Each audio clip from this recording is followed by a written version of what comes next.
name's Valerie Gonzalez, and I'm the director of the Paso program. Paso is Providers Advancing School Outcomes. It's a program that works with Latina immigrant women who are caring for children birth to 5 in their home. FFN, family, friend, and neighbor care providers is what they are. So they're caring for children of their family, of their friends, or they're caring for their neighbors' children. The achievement gap between Latino and non-Latino students is huge. Latino children are entering kinder a year to 2 years behind. They go in not knowing their numbers or their colors. There's things that children when they enter kinder should know. A lot of our children who are in low-income immigrant families, communities, don't always have those tools and those environments to really help build those skills. When you talk about reading at the 3rd grade level, if you're already a year or 2 behind when you enter kinder, how are you going to be able to read at 3rd grade level when you get to 3rd grade, when you're playing the catch-up game the whole time you're in school? Paso was started was because we believe that if we're going to close the achievement gap, we have to start early. Providers care about the children in their community. That's why they're caring for them. They do it because they're helping family, but the other reason is that they care about the children, genuinely care. But they don't have the tools to work on cognitive development, social-emotional, the art materials, the learning environments that are stimulating. But they don't have the resources to buy that. They don't have the information on how to use the different tools. When you tell somebody who's caring for children, you can help close this gap. You can be that teacher that helps that child learn how to read. They're in. They want to help the children in their community.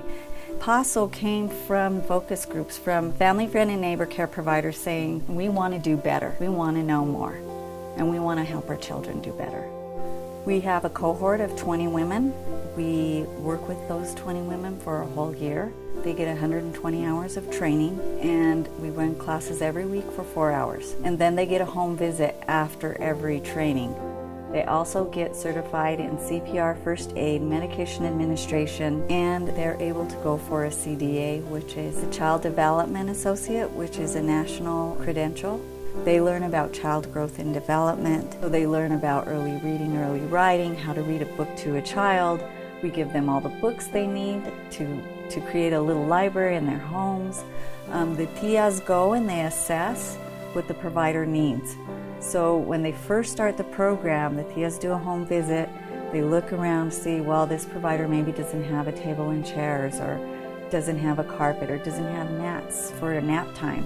We make sure they get all of those things. We also make sure that they have all the things they need to run classes, whether it be in art, music. They learn about Gardner, about Piaget, and about Erik Erikson. And why do we need to look at children's development and build on that? We do trainings that a lot of community colleges do those kind of trainings. So they are in school, and they're taking notes and they're doing homework, and even though some of them didn't finish maybe 3rd grade in their country, or they went up to 6th grade, the tias really help them to understand the material, so by the time they're done with our program, they're able to read and write pretty well. So it's not just for the children, it also helps the providers. Because when they first come in, they're not sure of themselves, and they don't feel like they read well enough, or they don't feel like they can teach something. But by the time they leave, they can, and they do. Not only do the children call them teacher, they start to see themselves as teachers.